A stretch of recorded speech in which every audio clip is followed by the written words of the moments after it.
இது மகிமை நேரம். இயேசு கிறிஸ்துவின் எளிதான நாமத்தினாலே இந்த 4ஆம் நாளில் கூட உங்களை காணும்படியான கிருபை செய்த என் தேவாதி தேவனை ஸ்தோத்தரிக்கின்றேன். நாம் இந்த வாரம் முழுவதுமாக நம்முடைய பணியை நாம் எவ்வாறு செய்ய வேண்டும் என்று சொல்லி நாம் தியானித்து வருகின்றோம் இல்லையா? இன்றைய நாளில், இந்த 4ஆவது நாளிலே நாம் நம்முடைய பணியை எவ்வாறு செய்ய வேண்டுமாம், சுறுசுறுப்புடன் செய்ய வேண்டும் என்று சொல்லி நாம் தியானிக்க இருக்கின்றோம். நீதிமொழிகள் 10ஆம் அதிகாரம் 4ஆம் வசனத்தில் வாசிக்கின்றோம், சுறுசுறுப்புள்ளவன் கையோ செல்வத்தை உண்டாக்கும் என்று சொல்லி நாம் வாசிக்கிறோம். நம்முடைய வாழ்க்கையிலே நாம் சுறுசுறுப்பாக நம்முடைய வேலையை நாம் செய்தோம் என்று சொன்னால் நம்முடைய வாழ்வு, நம்முடைய பணி நிச்சயமாக ஒரு ஆசீர்வதிக்கப்பட்ட பணியாக இருக்கும். பாருங்க, ஆண்டவர் நம்மிடத்தில் அதைத்தான் எதிர்பார்க்கின்றார். கர்த்தர் என்ன எதிர்பார்க்கிறார்? நாம் எவ்வாறு காணப்படுகிறோம், நமக்கு கொடுக்கப்பட்ட பணியை நாம் எப்படி செய்கிறோம், நமது வாழ்க்கையில் நாம் சோம்பல் உள்ளவர்களாய் நாம் காணப்படுவோம்னு சொன்னால் நம் ஆசீர்வாதங்களை நாம் பெற்றுக்கொள்ள முடியாது. பாருங்க, சுறுசுறுப்புள்ளவன் கையோ செல்வத்தை உண்டாக்கும். செல்வம் நமக்கு ஆசீர்வாதம் எப்போ கிடைக்கும்? நாம் சுறுசுறுப்புள்ளவர்களாய் செயல்படும் போது மாத்திரமே நம்முடைய வாழ்க்கையில ஆசீர்வாதங்கள் நம்மை வந்து அடையும். நம்ம சோம்பலாய் உட்கார்ந்துட்டே இருந்தோம்னு சொன்னா நம்ம ஒரு நாளும் ஆசீர்வதிக்கப்பட மாட்டோம். என்னை ஆண்டவர் ஆசீர்வதிக்கட்டும், என் ஆண்டவரே எனக்கு அதை செய்யுங்க, இதை செய்யுங்க, நான் என் வீட்டில் இப்படியே படுத்து இருப்பேன் அப்படின்னு சொன்னா நிச்சயமாக ஆண்டவர் ஆசீர்வதிக்க மாட்டார். அவரை ஆசீர்வதிக்க முடியாது. ஏன்? நம்முடைய வாழ்க்கையில சுறுசுறுப்பை நாம் கற்றுக்கொள்ள வேண்டும். சுறுசுறுப்பு நம்மளிடத்துல இருக்கும் பொழுது நாம் கை ஒரு நாளும் சும்மா இருக்காது இல்லையா? ஏதாவது ஒரு வேலையை நம்ம நினைச்சிட்டு இருப்போம், வேகமா சுறுசுறுப்பா செய்து கொண்டே இருப்போம். அந்த பகல் நேரத்துல தூங்கி வழிகிற அந்த நேரங்கள்லாம் நமக்கு என்ன செய்யாது, இருக்காது. பொதுவாக எனக்கு பகல் நேரங்களில் தூங்குறதுனால எனக்கு பிடிக்கவே பிடிக்காது. வீட்டில் இருந்தாலும் சரி, பகல் நேரங்களில் ஏதாவது ஒன்று செஞ்சுட்டே இருக்கணும் போல இருக்கும் எனக்கு. நான் ஒரு சும்மா உட்காந்து சோம்பலாக உட்காந்துருக்கணும் அப்படின்னு நான் ஆசைப்படுறதே கிடையாது. இந்த நாள் வரைக்கும் அப்படித்தான். ஆண்டவர் கிருபையா என்னை ஒவ்வொரு நாளும் அப்படித்தான். நான் சோம்பலாக ஒரு நாளும் உட்காரணும் அப்படின்னு சொல்லிலாம் நான் யோசிக்கவே மாட்டேன். ஏதாவது ஒன்று எழுதிட்டு இருக்கணும், இல்லை ஏதாவது ஒன்று ரீட் பண்ணிட்டு இருக்கணும், ஏதாவது ஒன்று செஞ்சுட்டு இருக்கணும் அப்படிங்கிற ஒரு ஆசை என் மனசுல இருந்துகிட்டே இருக்கும். ஸ்கூல் முடிஞ்சுலாம் வரும்போது சில டீச்சர்ஸ் சொல்லுவாங்க, நான் போய் கொஞ்ச நேரம் படுத்துருவேன்ப்பா, என்னெல்லாம் முடியலை அப்படிம்பாங்க. எனக்கெல்லாம் படுக்கணும்னே தோணாது. அந்த நைட்டு அந்த ஒரு 9:30, 10 அந்த மாதிரி தான் தூங்குற நேரம். அப்போதான் எனக்கு தூங்கணும்னு தோணும். அது வரைக்கும் ஏதாவது ஒரு பணியை என்ன செய்துட்டே இருக்கணும், வேலை ஏதாவது செஞ்சுட்டே இருக்கணும் அப்படின்னு சொல்லி ஆசைப்படுவேன். அன்பானவர்களே, நம்முடைய வாழ்க்கையிலே அந்த சுறுசுறுப்பு தன்மை நம்ம காணப்படும் பொழுது நிச்சயமாக ஆண்டவர் நம்மை ஆசீர்வதிக்க வல்லவராக இருக்கின்றார். நாம் சில பெண்களை பார்க்குறோம், அதாவது வீண் அலுவல்காரர்களாக இருந்துட்டு பாருங்க, தன்னுடைய பிள்ளைங்க, தன்னுடைய கணவன் எல்லாம் ஆஃபீஸுக்கு, பிள்ளைங்களை ஸ்கூலுக்கு எல்லாம் அனுப்பி விட்டுட்டு காலையில் எல்லா வேலையும் முடிச்சிருவாங்க. ஒன்றும் வேலை இருக்காது அப்புறம் பார்த்தீங்களா? ஏன்னா பிள்ளைங்களுக்குலாம் சாப்பாடு, கணவனுக்கு சாப்பாடுலாம் கொடுத்து விட்டுருவாங்க. அப்புறம் வீட்டில் வேலை இல்லைன்னு சொல்லி ஒவ்வொரு வீடாக என்ன செய்வாங்க, போக ஆரம்பிச்சுட்டு ஒவ்வொருத்தரை பற்றி என்ன செய்வாங்க, புறங்கூறுதல் அங்கே நடக்கும். 2 பெண்களை சேர்ந்தாலே ஏதாவது என்ன செய்வாங்க, அடுத்தவங்களை பற்றி பேசுவோம் இல்லையா? பாருங்க, அதே மாதிரி ஒரு சம்பவம் தான் என்ன செய்யும், வீண் அலுவலர்காரர்களை இந்த பெண்கள் அலையும் போது அப்படிப்பட்ட நிகழ்வுகள் தான் என்ன செய்யும், ஒவ்வொரு வீடுகள்லையும் நடக்கும். ஆனால் ஆண்டவர் அதை விரும்பவில்லை. ஆண்டவர் சொல்ற சுறுசுறுப்புள்ளவர்களாய் காணப்படுங்கள் என்று சொல்லி, அடுத்த வீட்டுக்கு ஏன் போகணும், நம்ம தேவையற்ற காரியங்களை ஏன் பேசணும், அடுத்தவங்களை பற்றி ஏன் நம்ம குறை கூறணும்?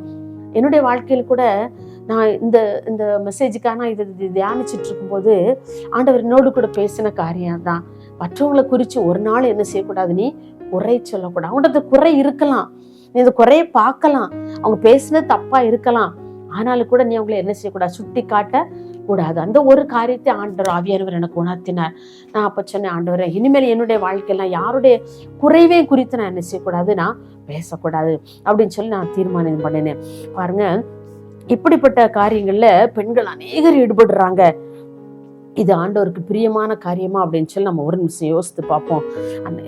இன்னும் சில பேர் நினைச்சுவாங்க, எல்லாம் கணவன் ஆஃபீஸுக்கோ எங்கேயோ சேர்ந்து போய், இல்லை பிள்ளைங்க ஸ்கூலுக்குலாம் போன பிறகு வீட்டில் உட்காந்து நல்லா நினைச்சுவாங்க, டிவி பார்ப்பாங்க நிறைய பேர். இன்னும் நிறைய பேர் நினைச்சுவாங்க, தூங்கியே நினைச்சுவாங்க அந்த பொழுதை கழிக்கிறவங்களா இருக்கிறாங்க. நம்முடைய வாழ்க்கையில ஆண்டவர் அதெல்லாம் விரும்பலை. ஆண்டவர் கொடுத்த அந்த மணித்துளிகளை நாம் மிக கவனமாய் செயல்படுத்த பார்க்க வேண்டும். என்ன காரியம், வேலையெல்லாம் முடிச்சிட்டோமா, வீட்டை நம்ம சுத்தமாக வைப்போம், என்ன பிள்ளைங்கள்லாம் அப்படி இப்படி எல்லாம் போட்டு போயிருப்பாங்க, அதெல்லாம் எல்லாம் நீட் பண்ணுவோம். செய்ய வேண்டிய வேலைகள் அதிகம் இருக்கும். அவற்றின் ஊடே நாம் நேரங்களை கண்டுபிடித்து ஆண்டவருடைய சமூகத்தில் நாம் அமர்ந்திருக்க வேண்டும் என்று சொல்லி ஆண்டவர் விரும்புகின்றார். எவ்வளவோ வேலைகளை செய்வோம், ஆனால் ஜெபத்தில் என்ன செய்ய மாட்டோம், ஒரு நாள் ஒரு உபவாசத்தை ஜெபிக்க மாட்டோம். ஒரு சில நேரம் நிறைய மணி நேரங்கள் கிடைச்சிருக்கும் நமக்கு. ஆனால் நம்ம ஜெபத்தில் தரித்திருப்பதற்கு நமக்கு என்ன செய்ய மனதற்றவர்களாக நம்ம காணப்படுவோம். வேத வாசிப்பு இருக்காது, தியானம் இருக்காது. ஆனால் இப்படிப்பட்டவர்களுடைய வாழ்வு சோம்பல் உள்ளதா இருக்கும் என்று சொன்னால் அவங்க குடும்பத்துக்கே ஒரு கேடுண்டாக்குகிற ஒரு பெண்களாய்த்தான் நினைச்சுவாங்க காணப்படுவாங்க நிச்சயமாக. ஆகவே நம்முடைய வாழ்க்கையிலே சோம்பலுக்கு இடம் கொடாதபடி சுறுசுறுப்புள்ளவர்களாய் நாம் காணப்பட வேண்டும் என்று சொல்லி ஆண்டவர் விரும்புகின்றார். அந்த ஒரு சின்ன எக்ஸாம்பிள், ஒரு எறும்பை எடுத்துக்கிட்டோன்னு சொன்னால், அந்த எறும்பை நீங்கள் கவனித்து பாருங்க, அப்படியே லைனாக போவாங்க எல்லாம் அந்த செட்டு. அதில் ஒரு எறும்பு கூட ஒரு நிமிஷம் கூட ஒரு இடத்துல என்ன செய்யாது, நிற்காது. அப்படி போய்கிட்டே இருக்கும், அப்படி சாரையா அப்படி என்ன செய்யிட்டே இருக்கும், போய்கிட்டே இருக்கும். ஆனால் நாம பாருங்க, ஒரு இடத்துக்கு போயிட்டு இருக்கோம், எங்கள் வழியில் 4 பேர் வருவாங்க. 4 பேர்கிட்ட நம்ம எங்கே போறீங்கன்னு கேட்பாங்க, எதுக்கு போறீங்கன்னு கேட்பாங்க, எப்போ வருவீங்க, எல்லாம் கேள்வி கேட்டு நம்மளும் பதில் சொல்லி நின்று பேசி முடிச்சு தான் நம்ம என்ன செய்யிட்டு இருப்போம், போய்கிட்டு இருப்போம். இந்த எறும்பை பாருங்க, அவ்வளோ சுறுசுறுப்பா என்ன செய்ய கடந்து போய்கிட்டே தன்னுடைய பணியை செய்துட்டே இருக்கும். ஒரு நாள் கூட சோம்பலா இந்த எறும்பு என்ன செய்யாது இருக்காது. அதுலேயும் பார்த்தீங்கன்னா இந்த எறும்பு மழை காலங்கள் எப்போது வருன்னு சொல்லி அதுக்கு ரொம்ப நல்லா தெரியுமா. அப்போ அந்த மழை காலத்துக்கு தேவையான உணவை நான் மழை நேரத்தில் வெளியில் எங்கேயும் போய் என்ன செய்ய முடியாது, நான் சேகரிக்க முடியாது என்று சொல்லி மழை காலத்திற்கு முன்பே தன்னுடைய உணவுப் பொருளை எல்லாம் அது சேகரித்து வைத்து கொள்ளுமாம். பாருங்க எவ்வளவு சுறுசுறுப்போடு இந்த எறும்பு, ஒரு சின்ன ஜந்து இல்லையா, ஒரு சின்ன ஒரு எறும்பு, ஆனால் அதுக்கு எவ்வளவு ஞானமாய் அது செயல்படுகிறது. நம்முடைய வாழ்க்கையில் கூட நம்ம யோசிச்சு பார்ப்போம். ஏசப்பா நமக்கு எவ்வளோ அறிவை கொடுத்துருக்குறாங்க. நான் இன்னைக்கு எப்படி இருக்கிறேன், என்னுடைய பணியில எப்படி இருக்கிறேன், என்னுடைய வேலையில எப்படி இருக்கிறேன், நான் சோம்பல் உள்ளவளாய் இருக்கிறேனா அல்லது சுறுசுறுப்போடு நான் காணப்படுகின்றேனா? நாம் வாழ்க்கையில யோசிச்சு பார்ப்போம். சோம்பேறியை பற்றியும் அவனுடைய நிலைமையை பற்றியும் நாம் நீதிமொழிகள் 24ஆம் அதிகாரம் 30லிருந்து 34 வரையுள்ள வசனங்களே நாம் வாசித்து நாம் திருந்தி கொள்ள வேண்டும் என்று சொல்லி ஆண்டவர் விரும்புகின்றார். ஆம், எனக்கு அன்பானவர்களே, நம்முடைய வாழ்க்கையிலே சுறுசுறுப்பு என்பது நம்முடைய ஆடையை போல நமக்குள் இருக்க வேண்டும். இருக்கும்போது மாத்திரமே நாம் நம்முடைய பணியை நம்ம மிக வேகமாக நேர்த்தியாக சரியாக நாம் என்ன செய்ய முடியும், செய்து முடிக்க முடியும். சோம்பலாய் நாம் படுத்துக்கொண்டே இருந்தோம் என்று சொன்னால் படுக்கையில காலையில் எழும்பும்போது ரொம்ப கஷ்டமா தான் இருக்கும்ல. ஆனா ரெகுலரா நீங்க எழும்பி பழகிருங்க, நம்மளை அறியாமலே முழிப்பு வந்துடும், நம்ம அப்புறம் தூங்கவே முடியாது. என்னுடைய அனுபவம் அதுதான். பாருங்க, காலையில 5 மணிக்கு நான் அலாம் வச்சு எழுப்ப நினைச்சா, சில அலாம் வைக்காட்டால் கூட எனக்கு அந்த 5 மணிக்கு முழிச்சிருவேன். நான் வீட்டுல இருந்தாலும் சரிதான். ஏன் நம்ம அப்படி சோம்பலா படுத்து இங்கே புரண்டு இப்படியே படுத்துட்டே இருந்தோம்னு சொன்ன நம்முடைய வாழ்க்கையும் அப்படி புரண்டு போகிற ஒரு வாழ்க்கையாக நமக்கு காணப்படும். ஆண்டவர் அதை விரும்பவில்லை. நம்முடைய வாழ்க்கையில் நாம் சுறுசுறுப்போடு நடந்து கொள்ள வேண்டும். சுறுசுறுப்புள்ளவனுடைய கைதான் செல்வத்தை உண்டாக்கும் என்று சொல்லி வேதம் சொல்லுகிறது. ஏன்னா சுறுசுறுப்போட வேலை செய்யும் பொழுது, பல வேலைகளை நம்ம செய்யும் பொழுது நம்முடைய வாழ்க்கையில் ஆசீர்வாதங்கள் பெருகும், பண வசதி பெருகும். நம்ம சோம்பலாய் நம்முடைய படுக்கையில் உழன்று கொண்டிருந்தோம் என்று சொன்னால் நம்முடைய வாழ்க்கையில் நாம் ஆசீர்வாதத்தை பெற்றுக்கொள்ள முடியாது.